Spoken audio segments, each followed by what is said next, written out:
अगर दोस्तों आस्ट्रेलिया तो मैं खालिद भट्टी, सर्दी बहुत ज़्यादा है, पाकिस्तान शदीद गर्मी पै रही है, आस्ट्रेलिया शदीद सर्दी पै रही है।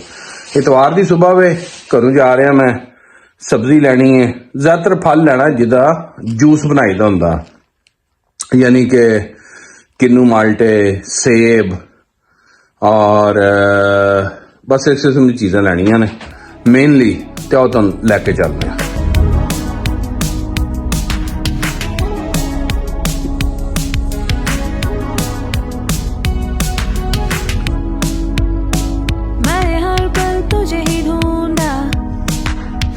अच्छा दोस्तों इत्थे सब्जी मार्केट आए हैं सुबह सुबह, इत्थे धनिया लैना, देखो कितना खालस धनिया, इन्ना प्यारा, खुशबू आ रही है। हो सकता तुहानू कैमरे 'च भी खुशबू आई है, इन्नी खुशबू तेज है। आस्ट्रेलिया के अंदर ताज़ा तरीन धनिया मिल रहा है, जिहड़ा शायद तुहानू पाकिस्तान 'च एडा सोहना ना मिलता होएगा। यह पता नहीं की चीज़ है, मैनू नहीं पता। यह देखो केले भी लगे पे ने जनाब, अदरक है, बड़ा प्यारा अदरक है। धनिया देख, हुई पुदीना भी है जे, इधर का पुदीना पाकिस्तान च नहीं मिलता। है देखो तुसी किवें अलग अलग नजर आ रहा पुदीना। आंटी को गोभी भी है, देखो सुबह सुबह का टाइम है, गोभी एकदम है जिवें लोशे लोशे देख के। आलू गोभी पकानी तुसी भी वेख के है। ओए होए गाजर वेखो पै, जनाब बैंगन भी मौजूद ने, गाजरा, वो देखो शिमला मिर्च। यार देखो आस्ट्रेलिया च सब्जी पाकिस्तान तो ज्यादा सोहनी नजर आ रही है। इस टाइम आ गया सब्जी बाजार। Okay, I'm gonna start again because my calculator is 1670. This one.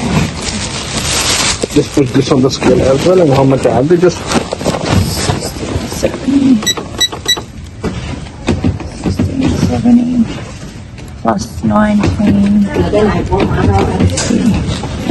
So $36. yeah? 36. अच्छा तुसी उत्ते सुनिया सी लड़की कह रही कि $36 तकरीबन पाकिस्तान 7000 रुपए बिल बनया। कादा बनया सी? देखो जी गाजर ने, तुम लिफाफे नजर आ रही हैं, कोई 2 किलो गाजर होनी है, बड़िया सोनिया प्यारियां ताजियां गाजर ने।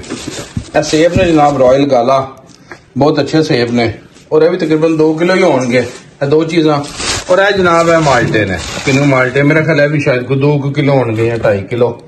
ते ए 3 चीज़ा, ए माल्टे, ए सेब और ए गाजर 7000 रुपए पाकिस्तानी। मेरे को कंफर्मेशन आ गई है जी, तकरीबन 5 किलो गाजर ने, ठीक है, 4 किलो सेब ने जी, और ए भी तकरीबन 4 किलो ही माल्टे ने। उतो थोड़े घट नजर आ रहे हैं, लेकिन फिर भी टू मच 7000 रुपए पाकिस्तानी ज्यादा ने मेरे ख्याल च। अल्लाह हाफिज।